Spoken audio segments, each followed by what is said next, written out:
transition in this, right? Okay. So you take it away. This is your lead in. So take it away, Ron. Right. Are we on? We are. And we're recording as well. Okay. All right. Hello, everyone. Welcome to the Magic Morning Wood episode. Insert episode number here. Oh, that's an old joke. I haven't been took there that in a while. out of mothballs. Haven't been there in a while, right? From mothballs, yeah. So, I think it's actually. Hang on. Old Boy was 30. Last year, only found 31. Our comic books. So I think it might be 33. 33. Wow. I think so. Wow. Well. Yeah. Or as the Irish say, 33. That's right. Right. Yes. Anyway, I don't know where that came from, but anyway, so for all our Irish listeners. Yes. So, bejesus, Ron. Welcome back to the Magic Morning Wood. Here it's we are. It's a special Irish themed episode. Not really. 33. 33 in the morning wood. I don't know, that was terrible Irish. You do better Irish than I do, so. Anyway, well, you're Irish, right? So I mean, that's right, yeah. No, he's not. But anyway, so today we are. What should we do? What should we do? What do we do in the wood? What are we doing here? Other than dodgy Irish accents, right? So yeah, we're talking about movies, right? So, cult, sometimes lesser known movies, or sometimes better known movies, but people don't talk about that much. Right. And so far 33 of them. 33 of them. Yeah, this is number. Well, not if you count the double bills. So no. But that's not as hilarious. 34. All right. So the today's movie is the 1997 Oliver Stone movie U-Turn. U-Turn. Yes. U-Turn. Yeah, there you go. Yeah, dude. Can you do the whole thing in an Irish accent, please? This is your choice. My choice. Ron. Yes, my choice. Yeah. Starring the likes of Sean Penn. Jennifer Lopez. Well, not the likes of Sean Penn himself. Himself, Jennifer Lopez. Sean Penn being a very Irish name. He'd probably... Sean Penn. He'd dig your accent. Would he? Yeah. Sure, okay. Nick Nolte, Billy Bob Thornton. Billy Bob Thornton, again, a true Dubliner through and through. John Voight, Powers Booth, Claire Danes, and Joaquin Phoenix. Yes. To name Liv Tyler, to name a few. Laurie Metcalf. Mm-hmm. So it's a star-studded cast. Yes, it is. A lot of, although some were kind of not as famous as they are now. Joaquin Phoenix and Claire Danes, for example, they were just on their starting in the late 90s kind of thing. Yeah. It's an American film. Actually, American-French co-production. Okay, right. Yeah. Directed by Oliver Stone. Yeah. Written by John Ridley. Yes. From his own novel. Right. Stray Dogs. Right. His own novel. And scored by Ennio Morricone as well. Right. But not necessarily one of his... I mean, I noticed, of course, the name Morricone comes up at the... Oh, Morricone. But I think if that hadn't... I don't remember particularly thinking this is an awesome soundtrack. Right. Like, nothing wrong with it. It just didn't stand out for me. Right. Plus, there's a lot of jukebox hits and stuff on there as well. Yes, right.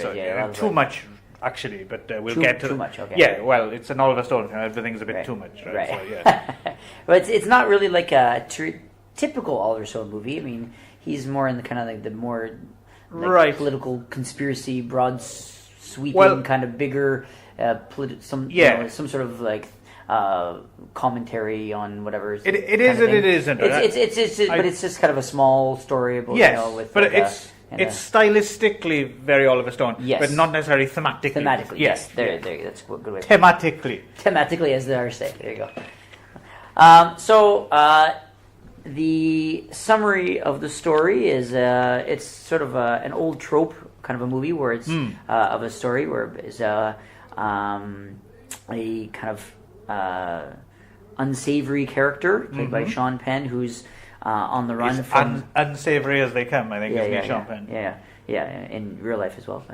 But he is on the run from some hitman, or that he owes some money to the mafia. I guess. The idea is that he owes some money, and he's got a bag of money, and he's trying to get it to these people he's got to pay off because he's and you see in flashbacks that they've cut his fingers. He's lost 2 fingers because he owes this money, and his radiator hose blows in the middle of the desert. Yeah, he's driving. He's driving through the desert in Arizona, and then Superior, Arizona. I don't know if that's a real place. I don't know. I didn't check that out. But and his radiator hose blows, and he has just enough to kind of coast into this tiny little nothing town in the middle of the desert in Arizona, where they filmed Bat Pussy, I believe. Right. Yeah. So that was like 3 weeks ago. Yeah, that's right. Okay? Yeah, not earlier. Right. Yeah. Right. So and he just meets a long series of quirky, strange, sort of small town America type people, right? Kind of some stereotypes, some not, and who keep being obstacles in his way to just getting out of there and paying off his debts. Yes. And then he meets. So there's a series of obstacles, and it just seems to be a very, very bad day for this guy. Yeah. So it's a bit like the framework is it's an old quite kind of collection of noir kind of tropes, right? You have the femme fatale, and the whole you can't dig yourself out triple of, crosses, and stuff like that. And kind of all slapped on top of each other. Kind of like a noir gumbo kind of thing, right? Right. Yeah. I suppose 97 it comes at the tail end as well of this. I seem to remember, like from maybe like late 80s to late. There was a bit of a kind of noir resurgence. Well, yeah, I think this is 1997, so I think it came right at the kind of the height of Tarantino, specifically as sort of. I think it was like just after Reservoir Dogs and Pulp Fiction. I think it was that type of movie was really popular at the time, and I think Tarantino's stuff kind of gave.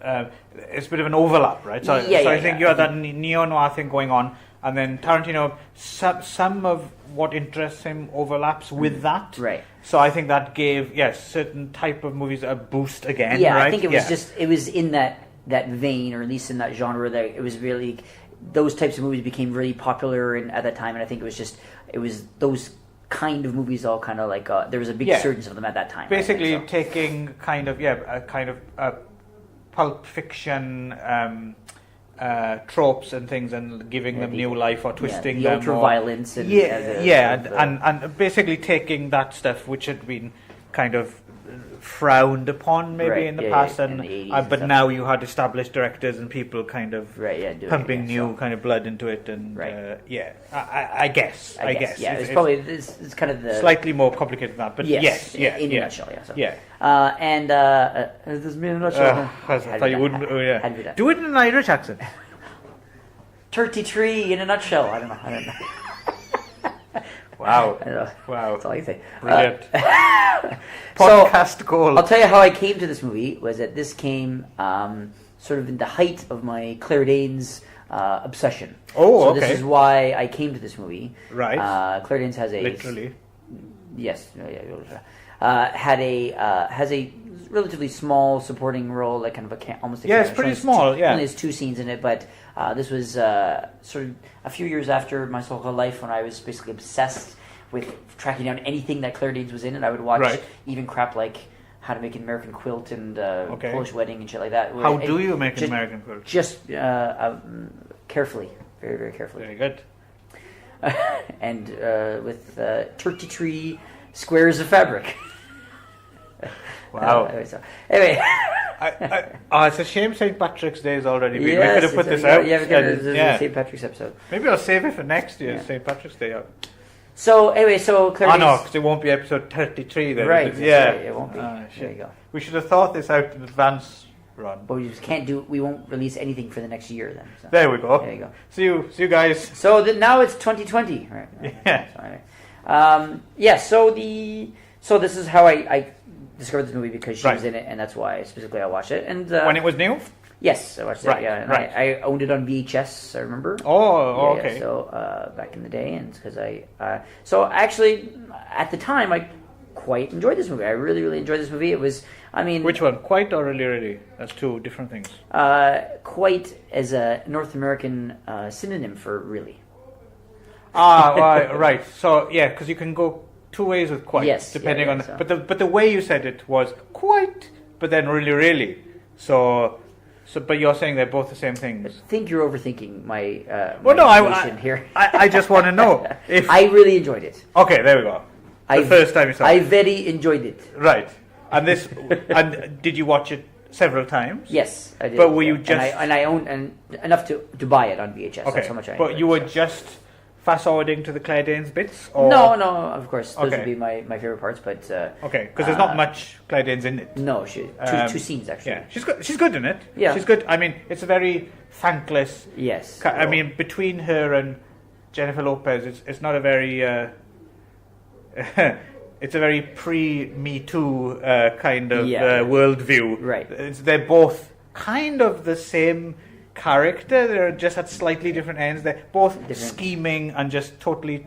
They're untrustworthy. Really, I didn't really get the Claire Danes' character as being scheming. I thought she was just kind of... well, she does. I mean, she suddenly flips and says, "He said he was going to take me away." You know, and you know, she turns out to be an unreasonable heartbeat, basically, and I get the impression that she was more just sort of had a love-hate relationship with her boyfriend Joaquin, and that it was sort of like that she really just wanted to be with him, but it was just sort of like I don't overthink it too much with this. But I see what you're saying. They're kind of shades, but my point is they're both, you know, I don't think John Ridley's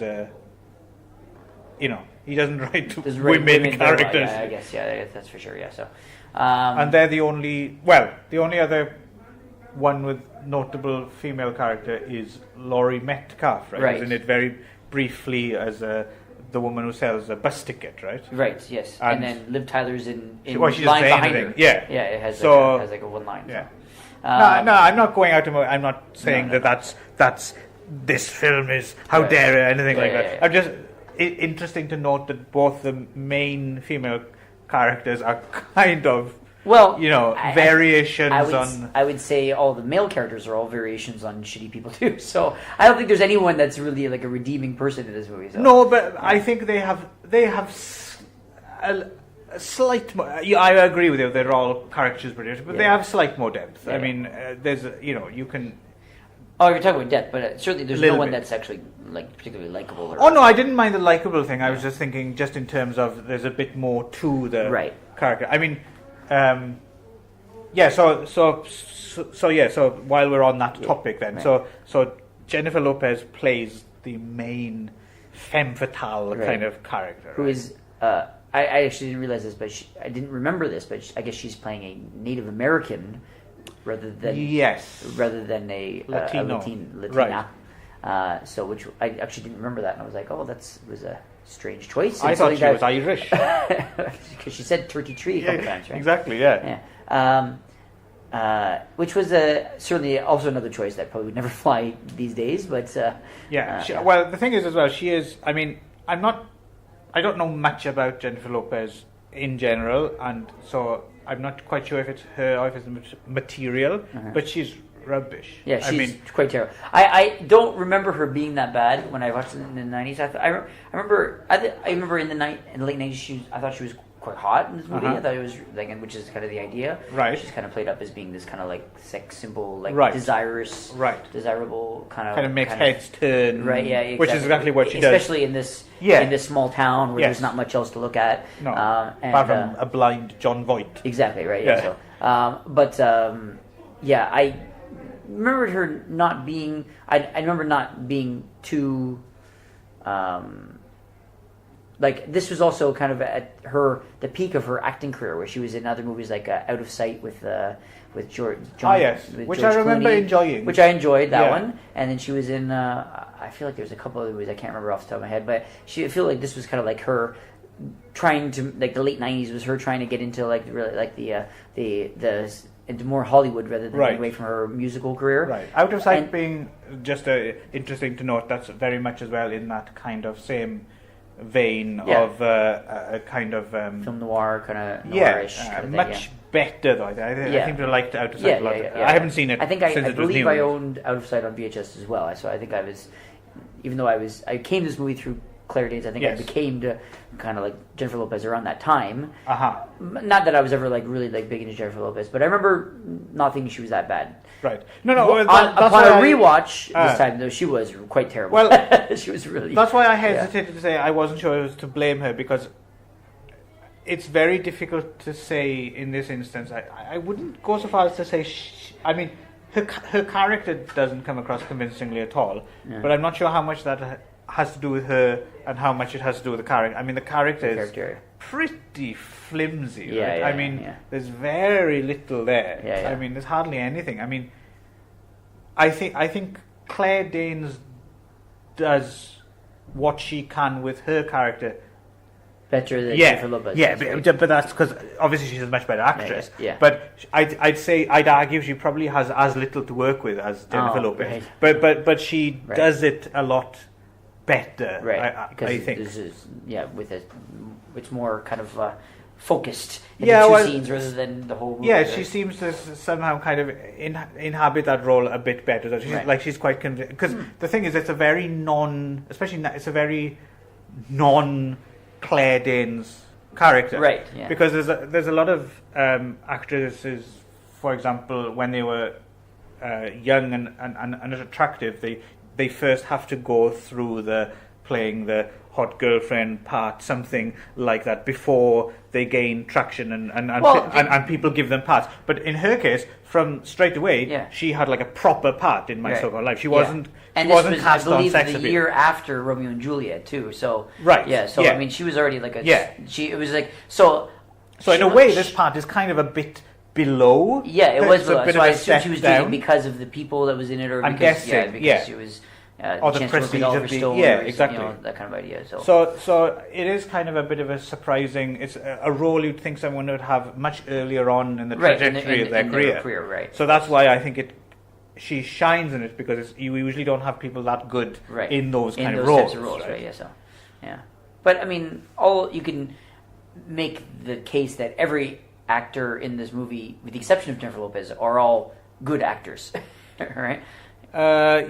You mean in general? In general, yeah. Yes. I mean, they're all like established, quite good actors. I mean, right. I can't think of anyone that I would say is, that's a terrible. I mean, other than Jennifer Lopez, who is not an actress. Yes. The rest of other people are all. Yes, I have problems with Sean Penn, but not necessarily as an actor. As an actor, right? Yeah, I mean, just him as a person, right?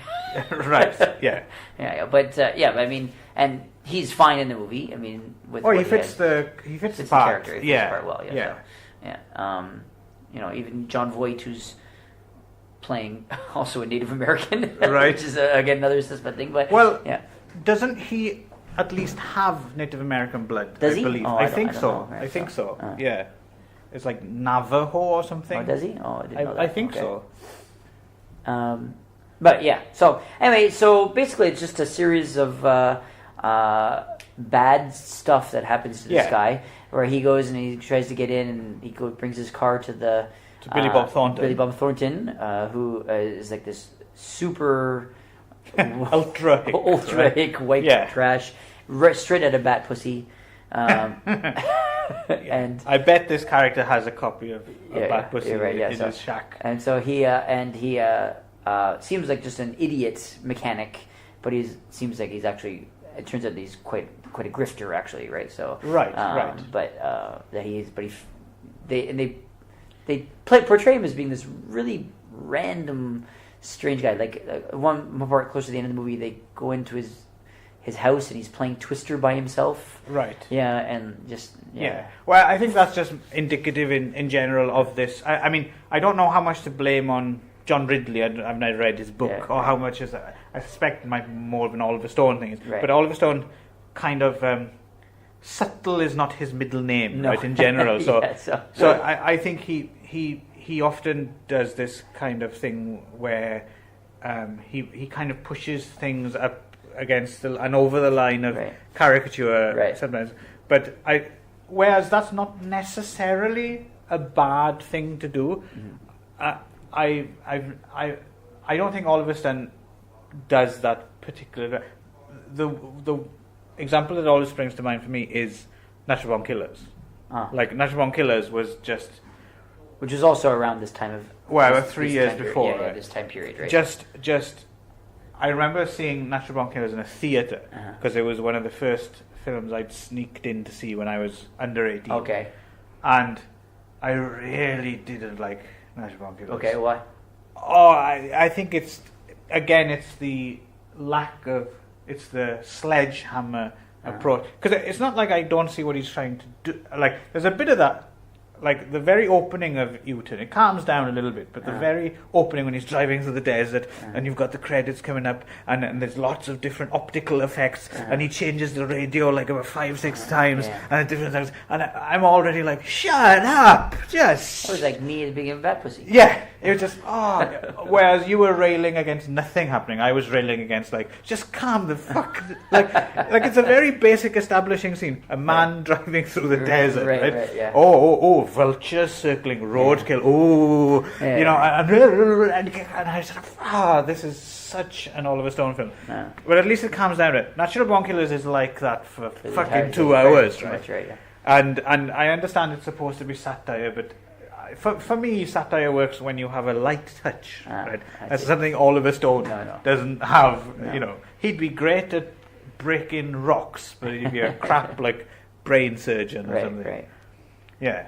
So anyway. Yeah. So anyway, so he he's trying to like just kill time while this guy fixes his car, and he goes to like a place just to get a drink, and then this like convenience store, grocery store, which then gets robbed, and then ends up being a gun shootout randomly because he's in there, and then the person behind the counter shoots the robbers and ends up shredding all the money in his bag that he's been. So this is the money he's trying to get to some loan shark, pay off his loan. So they don't cut more of his. So now he's lost his money that he needs to, kind of thing. And so I did find it kind of randomly.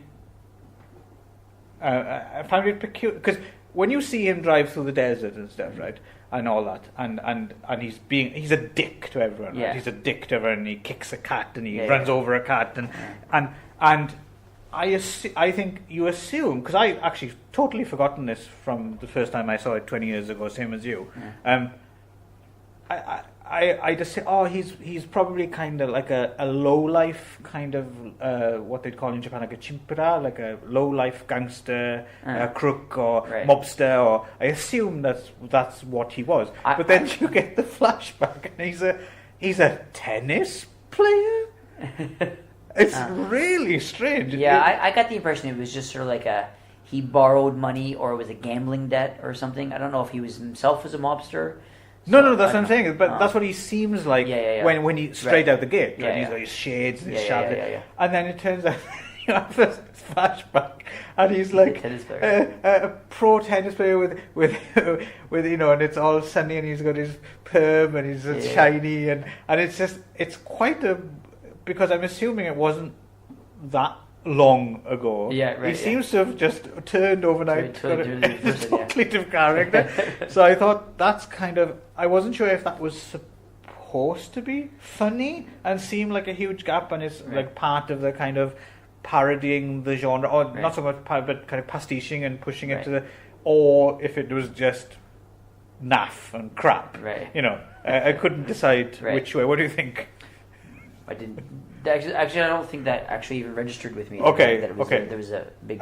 Just this time, I don't think it really occurred to me the first time. This time, I just thought that's really weird. I thought it just suddenly it struck me as something that was like an afterthought or something. Like they were like, "Oh fuck, we forgot to film."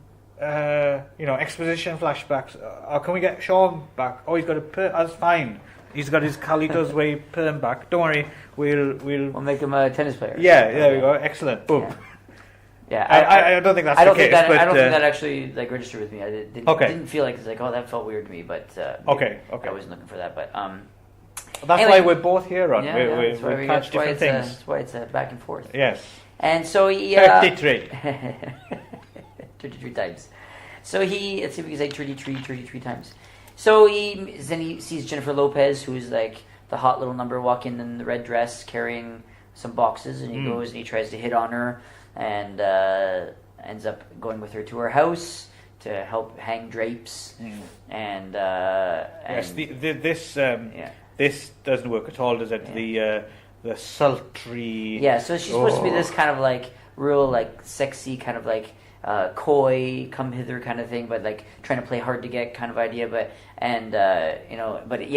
there's just not really much chemistry between the two of them, and not at all. She just doesn't really know what she's doing as an actress. So and they're going for, I suppose they're going for the classic noir, slightly Bogart and Bacall thing, where they're into each other but they don't admit it, but it doesn't work at all. There's a one bit I particularly thought was awful where they're getting slowly closer, and she's like, what is it you want? And he's like, the same thing you do. And then her witty zinger is really? Because I want to hang drapes. Yeah. She suddenly says, oh no, this isn't working at all, is it? Yeah. Again, I don't know exactly who to blame for that, but it's just, Yeah. Anyway, so he finally gets frustrated and fed up with her games, and then leaves, and then her husband comes home and catches them at it. Nick Nolte, yes, and catches them at it. And I was surprised how I don't know why, but Nick Nolte has always been old to me. So now that so now that he is properly fucking old, I was actually quite surprised how much younger he looked. Because I was like, oh man, and I can actually make out most of his dialogue. I was like, wow. He's actually, I wouldn't exactly, he doesn't exactly enunciate. I don't think he ever has, but it's like, I actually understand what he's saying. I understand most of his words. Awesome. So he does this kind of... he's too good for that role. I think. Yeah, you think so? Yeah. Yeah, I mean, almost everyone seems to be struggling with really underwritten parts. But particularly, because I think Nick Nolte is fantastic. But I think Nick Nolte usually works best when it's on like a wider canvas somehow. Like, not a wider performance. He can put his own stuff onto it. Yeah, it has to have like someone who's lived a life. And with this, it just seems like he's very boxed in or something. I think it's more to do with, my guess is it's more what Oliver Stone expected from people. Apparently, I read a bit of trivia that apparently he and Sean Penn didn't get on. Sean Penn and Oliver Stone didn't get on, right? Which I can totally see. I was thinking about actually, would there be two people I'd less like to be trapped in an elevator with? You imagine Sean Penn and Oliver Stone, both just the way they are, and you can just that would be. Imagine having to step between the two of them having an argument. Would just be, that'd be horrible. Right? So, in different ways, but just inflexible, but in a different way inflexible, right? And just with their own very specific agendas. I don't know exactly how, because I don't know that much about either of them.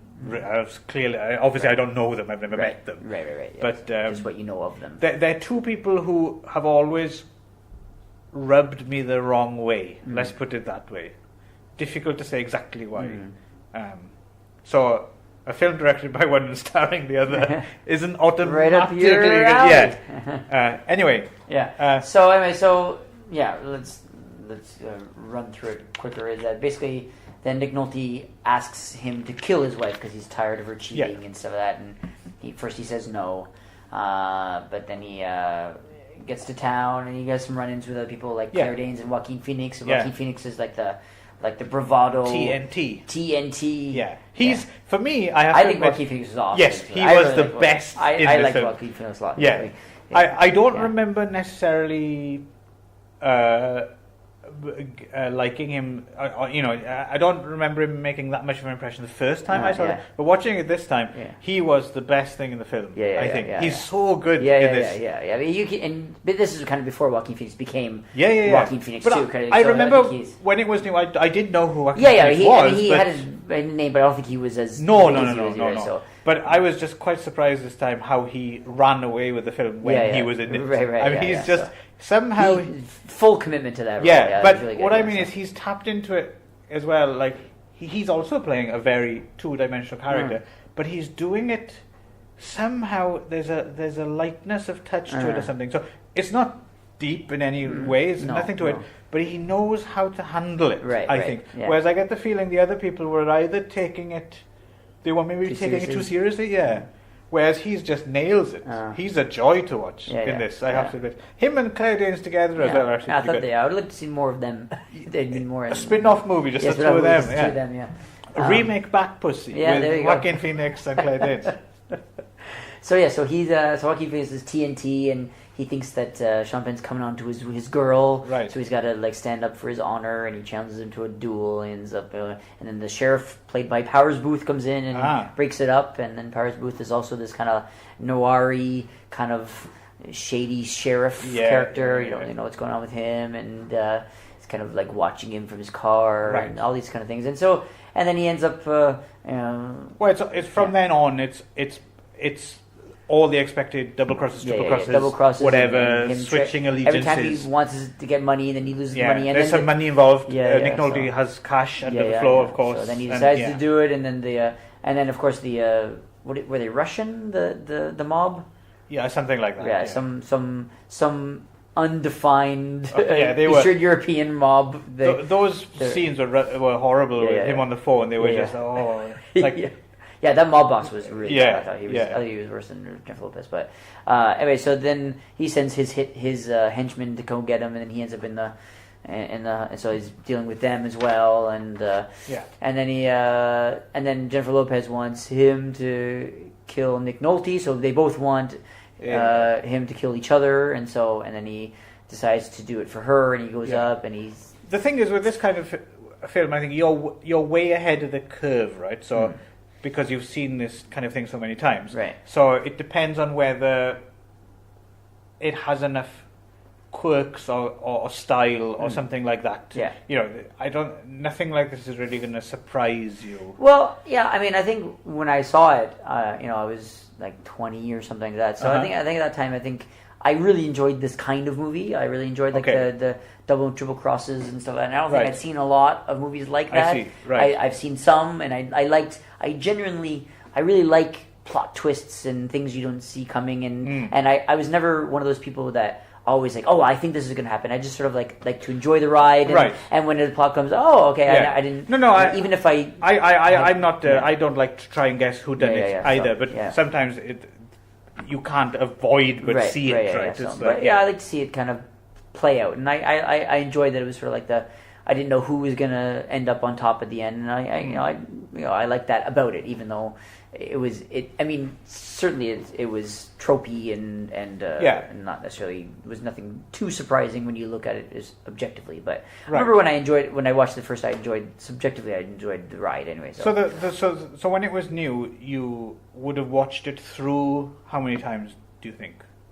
Probably 3 or 4. I don't know. Oh, okay. Yeah, not religiously, but but it was it was a thing. It was like of an evening. What shall I watch tonight? You'd look at your collection. Yeah. I haven't watched U-Turn in a while, for a bit, and I'm not watching How to Make an American Quilt again. So okay. I don't know. I've never seen How to Make an American Quilt, but. So anyway, so they there's basically there's more story that comes out that it turns out that Nick Nolte was actually Jennifer Lopez's father the whole time, and married her, and maybe he killed the mother, and then married the daughter or something like that. It was kind of, it was not really too clear exactly what was happening. It didn't really seem to matter that much. It was just sort of like there was this incestuous kind of thing, and so then it was like maybe he was raping her, but then it was turned out maybe she was into it, and blah blah blah, all that kind of stuff. Right. And so Sean Penn gets kind of wrapped up in it and gets caught up in the drama and decides to try to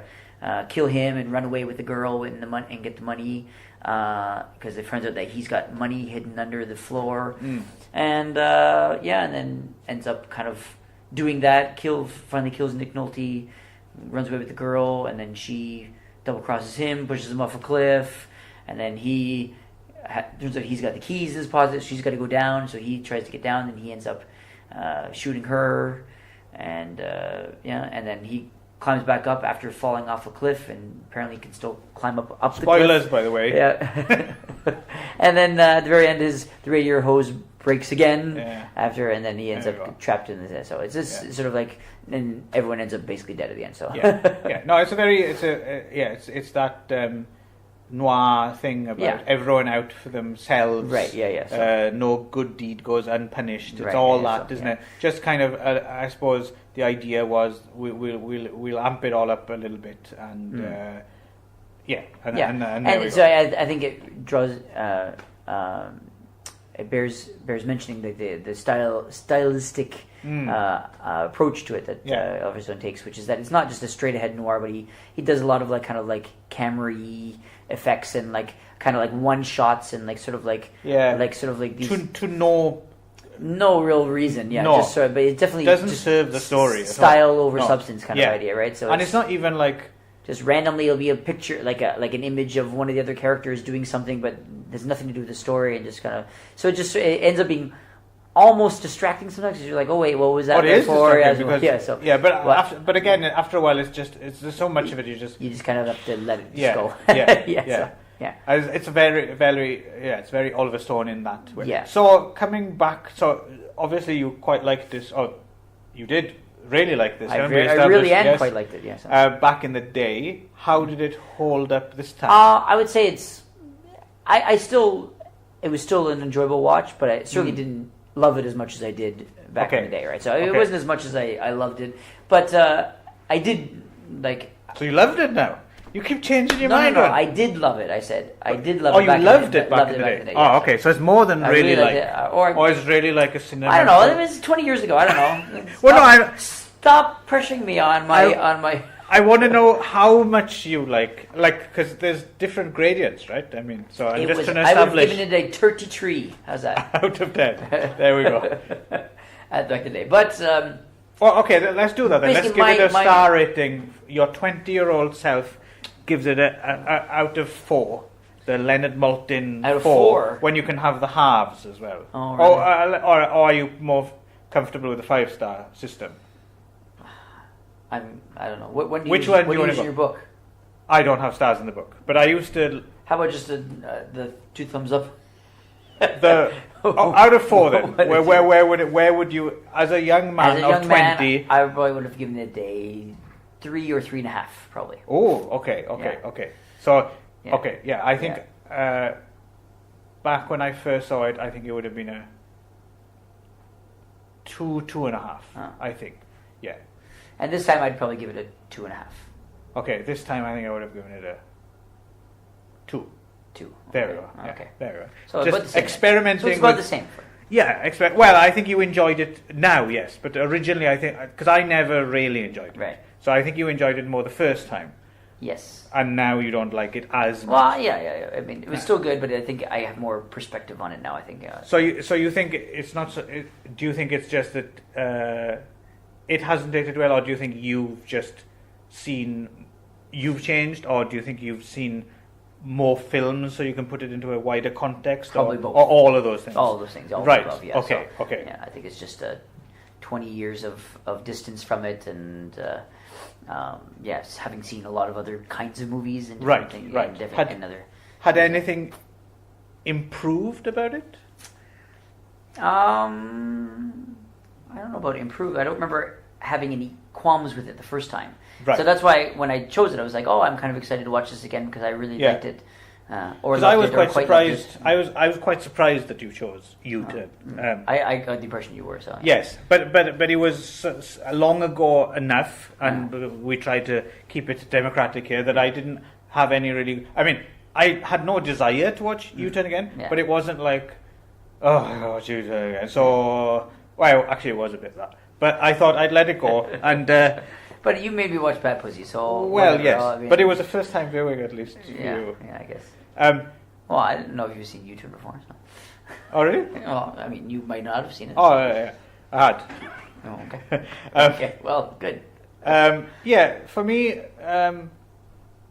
Yeah, I mean, again, I think it's a fine little movie. I don't think it's all right. I don't think it's anything. I would say it's a bad movie. I mean, No. It was a fun watch. It was entertaining. Considering it's a film directed by Oliver Stone starring Sean Penn, yes, it didn't. Yeah, I didn't hate it. Two of your hated people. Yeah. Right, So no, I mean, I have a bit of a Oliver Stone. I've always had a kind of a bit of a problem, and not just I have a problem with like I don't like. I find him infuriating. I think just because I suppose he does have some potential, right? So that's why I find him. Oh. I've never had any problems with Oliver Where Stone would either. you? I don't think I've seen enough Oliver Stone movies to really have a problem with them. Like, I mean, the ones that I know of, Right. I thought I sort of like, okay, that's an Oliver Stone movie. Okay, sure. I don't really think like, oh well, fucking Oliver Stone. Like, it's not really something that I ever associate with being a problem. It's just an Oliver Stone movie. So, what other Oliver Stone films have you enjoyed or not enjoyed, and compared to U-Turn? Or I don't really think I have like a strong opinion about any Oliver Stone movie. Okay. I mean, I remember Natural Born Killers. I didn't hate it. I remember sort of relatively enjoying it, but that was in the mid '90s, right in the height of like the Tarantino and the ultra violence and and as you can see with this movie, I was kind of into that kind of movie when I was late teen. I was a teenager, and I think Oliver Stone actually said about this movie that he specifically wanted to make a movie that he would enjoy watching as a teenager. And so it seems almost like it's like a film for teenagers, I guess, which is the context in which I watched it. So I think it just fit me at that time, right? So it's certainly because it's one of his kind of non-political agenda films. Yeah. It's certainly one of his least problematic. Right. Yeah. And I'm trying to think. All those other ones tend to be very political, which I don't really have any opinion on his politics and what he says. So I watch his movies, but I don't really have any opinions about it. Like I don't really have any strong feelings one way or the other about his movies. So, I've been up and down with him over the years. I always really liked Salvador. I don't know if you ever saw Salvador. No. I think Salvador, I mean, again, I'd have to watch it. It's been a while, but for me, Salvador was the strongest of his kind of politically plugged-in films. That was the one I didn't have a problem with that, whereas I did have problems with, Platoon and Born on 4th of July and that stuff. And JFK. Oh, JFK, don't get me. Actually, JFK is one of those ones where it took me a long time to realize that I've always disliked it, but I couldn't. Now I have a good perspective on it. So JFK was one of those things, I think, when I first saw it when it was new, when I was a kid, I thought, I didn't realize I didn't like it. I think I thought, I should like this. Like, I think I don't like it because there's such a barrage of information and it's confusing to me, and I thought that's my fault, not the film's fault. Right, yeah. And then the older I get, I started to think, well, actually, it might actually be the film's fault, not my fault. And then now that I'm older still, and I'm still an idiot in some ways, but in other ways I'm not. So I don't actually buy into the JFK conspiracy thing anymore. And now that I'm a lot more clear-eyed about how much bullshit all that is, then I look at it and I just think, oh no, actually there was a reason my young self didn't, and it's because it's crap. Yeah, you just didn't realize. And the more you read about, like, especially the character assassination on some of the people, the real, the opposite, the JFK character, the kind of hero worship for a character who, and also the character assassination of the Clay Shaw character, you realize that it's actually a deeply slanderous film. And the fact that JFK is such a cultural milestone, and it was such a thing, I would say it's almost like a crime against culture or something, that film, because it's so much disinformation, because that was huge, right? It wasn't just a bunch of little people running around in their basements and swapping photocopies. That was a huge thing, and I think it probably still informs what a lot of people think about the assassination. Does Oliver Stone actually believe that, or did he just make a movie about it? Well, that's the thing that infuriates me about him in a way, is because even though I'd hazard to say Oliver Stone is a intellectual heavyweight. At the same time, he's also not stupid. So when it Wouldn't that be the same thing?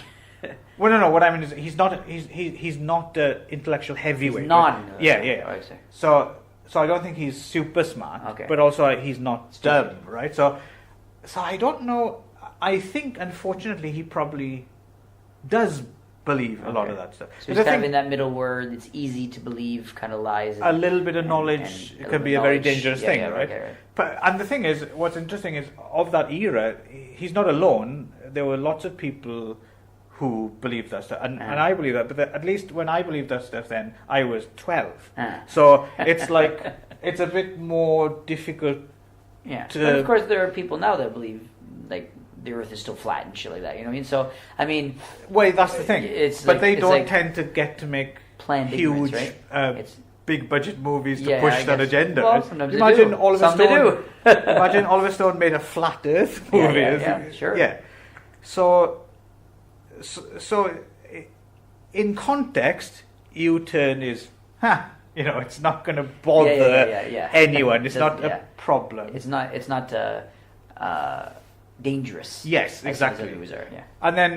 But then again, if you think about, I was trying to think about his, let's put it, his smaller movies then. So he started off. He made his first two films were horror movies, right? He made one called Seizure, and he made one called The Hand. I don't know if you ever saw either of those.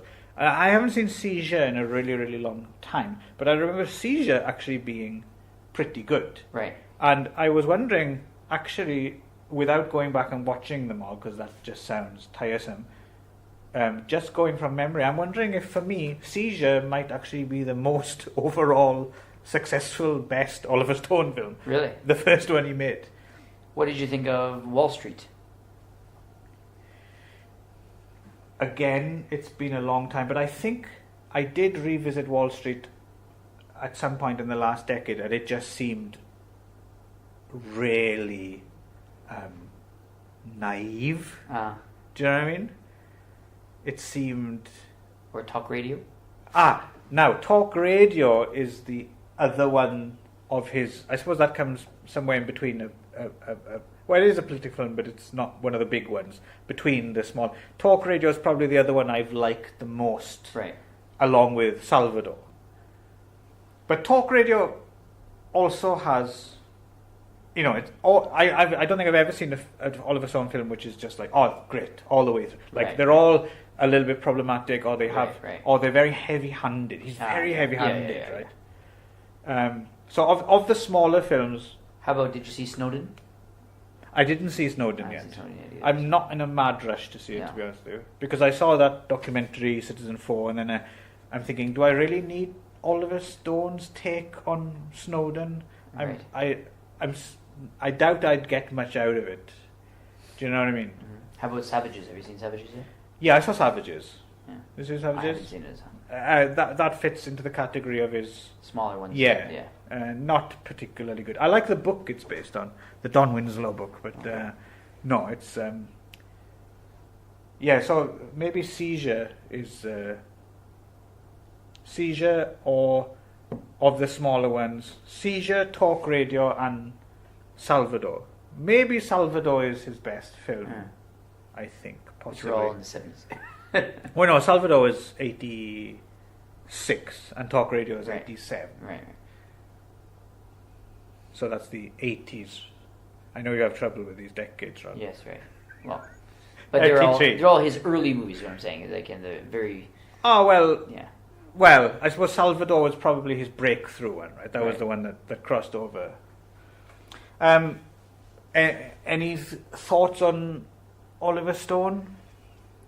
Any of his films? Actually, I know you were saying none of them are really. You don't have strong. Yeah, but do you remember enjoying I any of them? always associate Oliver Stone with sort of like political movies and it's always like American politics that I don't really care about that much, and so Okay. I remember watching them all and being like, okay, sure. I mean, but I just don't really have. It doesn't really affect me in one way or the other. It's just sort of like, okay, well, he thinks JFK there was a conspiracy. Okay, sure. Right. Okay, it never really like struck me as being dangerous or questionable or having this sort of niggling feeling that I had to revisit years later. It was just sort of like, okay, well, that's what he thinks, or that's what that movie says anyway. So. Yeah. No, I think the problem with that is just because it became so huge. Right.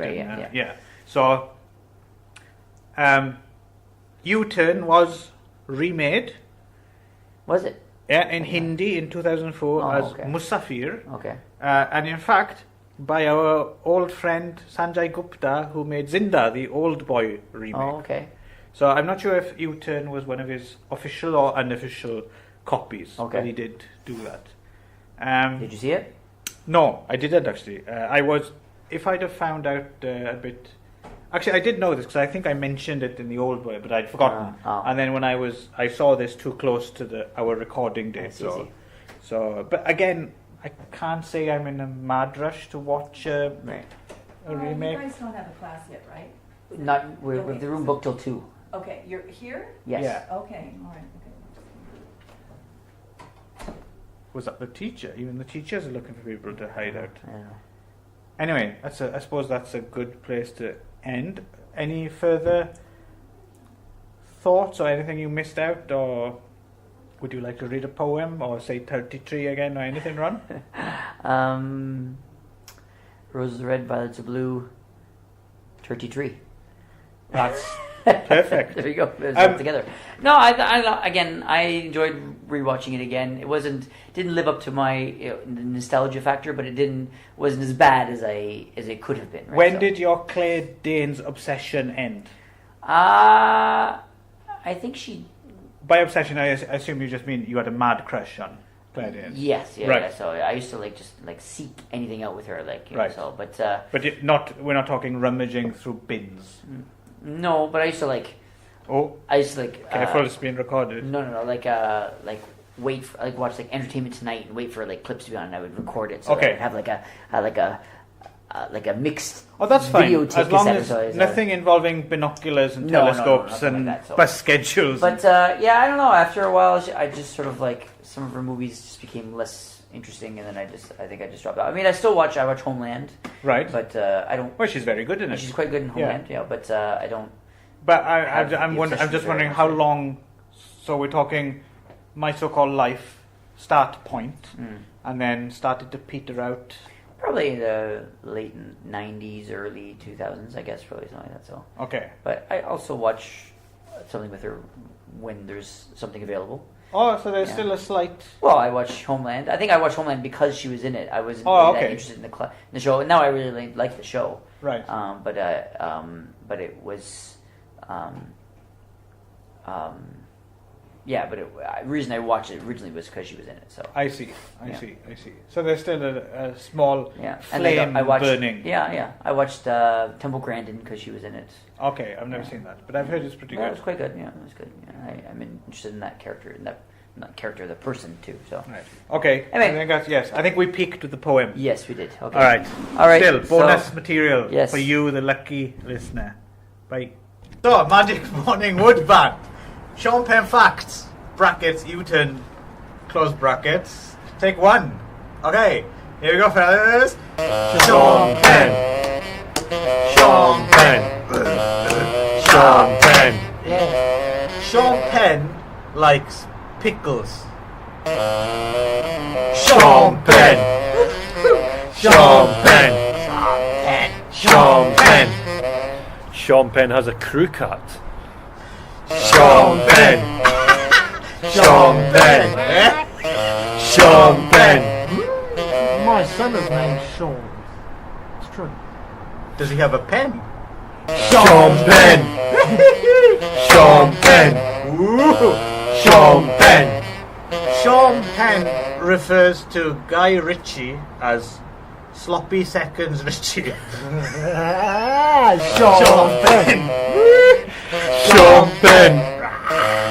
Sean Penn. Apparently Sean Penn has a few brothers, but I'm not going to argue that. Sean Penn. Sean Penn. Sean Penn. Sean Penn Kozo in Japanese means piss boy. Wow! Penn! Sean Penn. Sean Penn. Sean Penn loves trees. Sean Penn. Sean Penn. Who is he? Sean Penn. That's right. Sean Penn drives ambulances for a living. Sean Penn. Sean Penn. Uh-oh. Sean Penn. I don't know what to say about Sean Penn. Sean Penn! Sean Penn! Sean Penn! Sean Penn. Sean Penn. Sean Penn's favourite comedian is Bernard Manning. And actually, it's an exclusive here. I have a recording of Sean Penn telling his favourite Bernard Manning joke. Holy shit! Sean Penn! Well, hang on, let me tell the joke.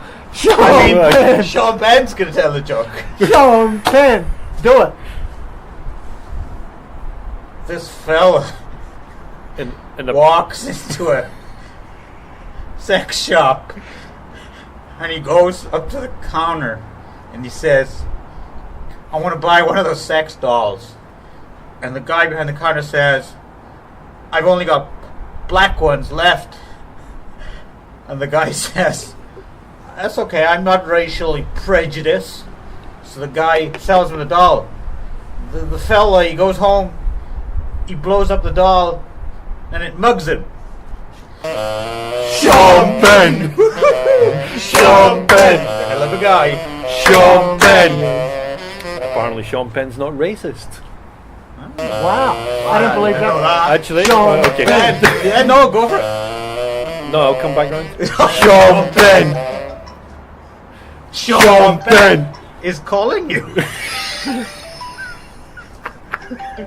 Hey, Sean. I'm going to have to bow out here for a minute. Stop talking about me. Hey, mate. How you going? Sean Penn. Hey, yeah. Sean Penn. Sean Penn. Sean Hey, I'll Penn's call you back in about 5. most Call you back in 5. the possession that he loves the most is his lawnmower. Interested? Sean Penn. Sean Penn. Sean Penn. Sean Penn loves his mother-in-law unlike Bernard Manning. There we go. Sean Penn. Not very well executed. I can't even speak. Sean Penn. Sean Penn. Take it away. Is a noted Hollywood actor. Sean Penn.